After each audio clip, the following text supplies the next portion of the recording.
Conversations with Azu Ishekwele. The world's attention is on 3 states in Nigeria where governorship elections will be coming up on November 11, that is tomorrow.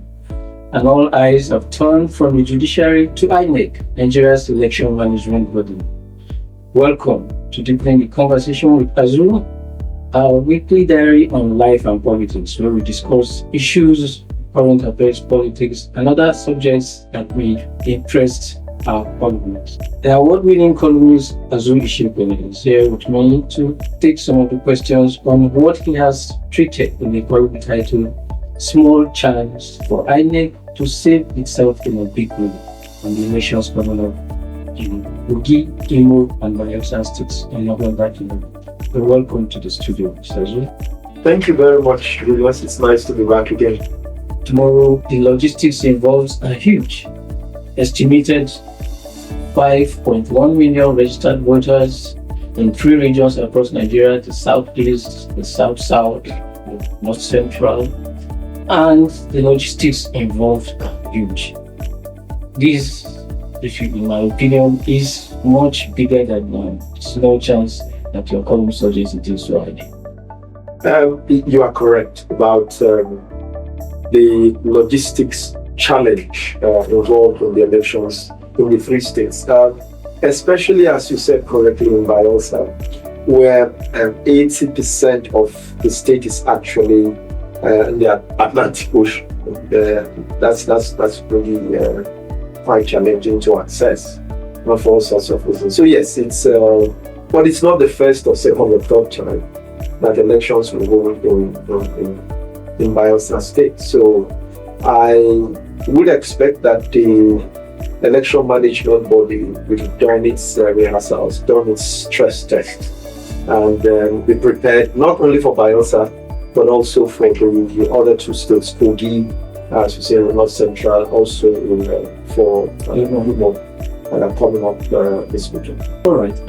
We often hear about peace accords between belligerents, between rebel forces and maybe government armies. And in the last few election cycles, it had become a norm in Nigeria for parties to sign peace accords. Why is this trend becoming rather regular instead of an exception?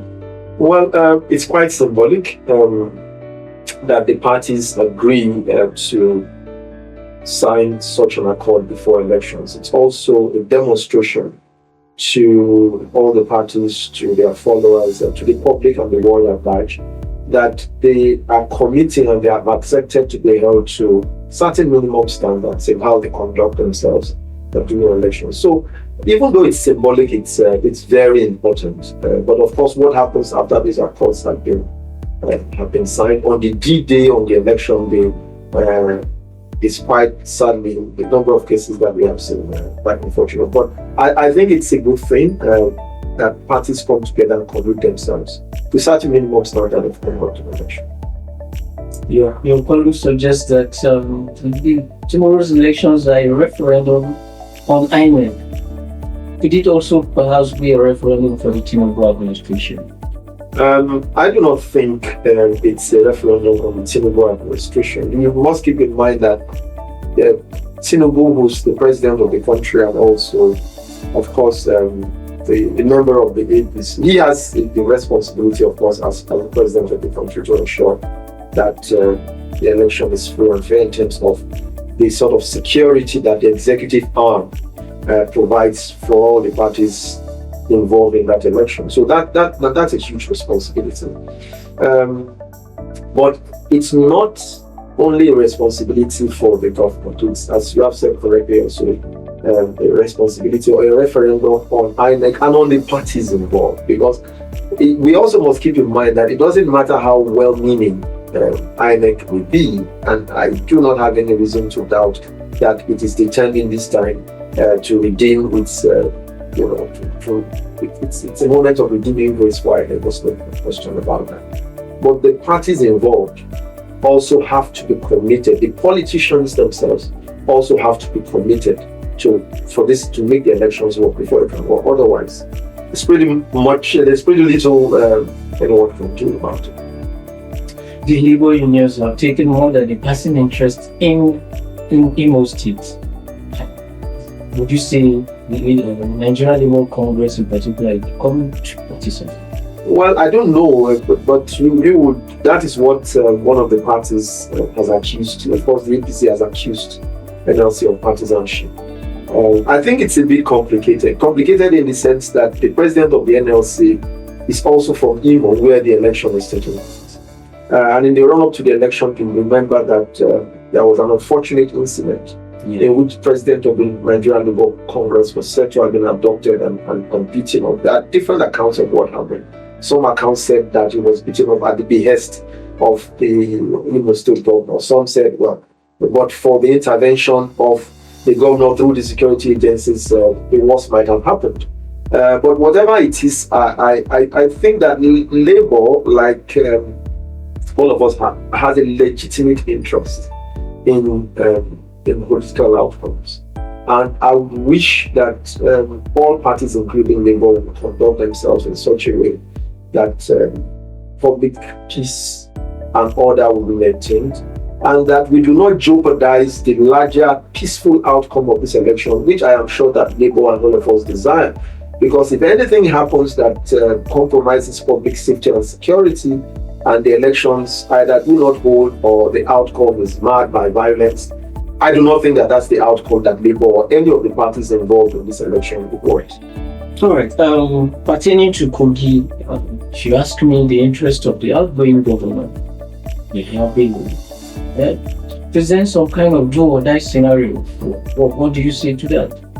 Well, out of the three governors who will be involved, he's the only governor that is ineligible to contest for another term because he has had his 2 terms in office. Interestingly, the governor's party and the governor himself has said that they have been victims of violence and of attack by some of the other parties. But I think the regrettable thing in what is happening in Kogi so far is that the security agencies, whose primary responsibility it is to ensure, I'm not saying they have the exclusive or the monopolistic responsibility for that, but if parties are claiming violence, and I was hoping that the security services would have called any of the parties to question to find what exactly is happening. I haven't seen that yet. The governor has an interest to ensure that his candidate or the candidate of his party wins the election.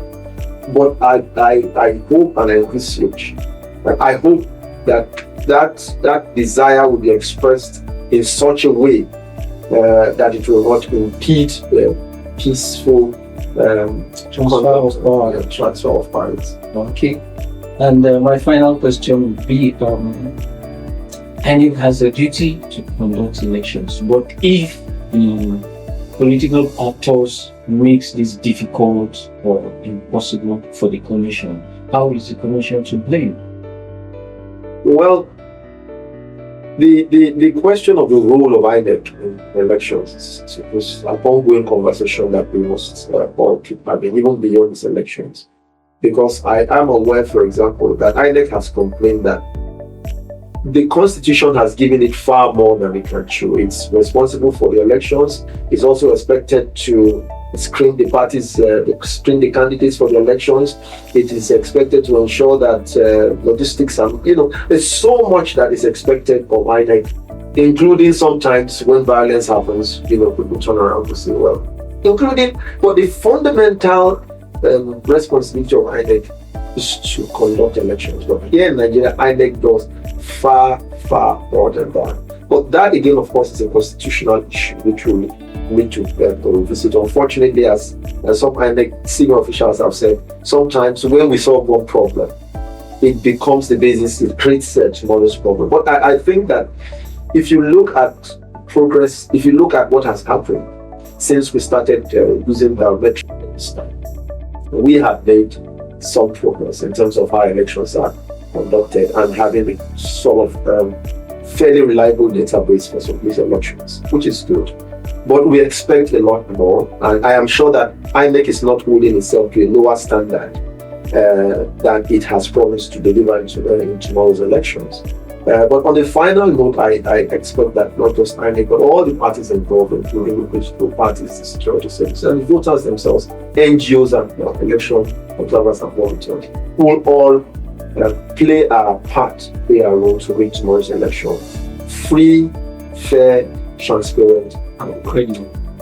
Thank you. As I always say, what we bring to you here are snippets of a bigger picture. Do yourself a lot of favor by looking out for Conversations with Azu, the most widely syndicated column in any Nigerian publication. Syndicated on the back page of the Leadership newspaper every Friday, and it can also be read in the Vanguard.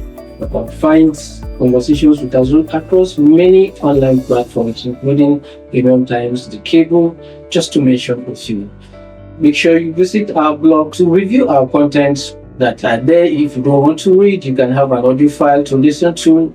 You could have books, you can have other presentations by Azu for students, for researchers, for academicians, for writers. Please visit our blog posts and share our content. Thanks for coming to the show. Thanks for having me. Thank you. Conversations with Azu Ishekwele.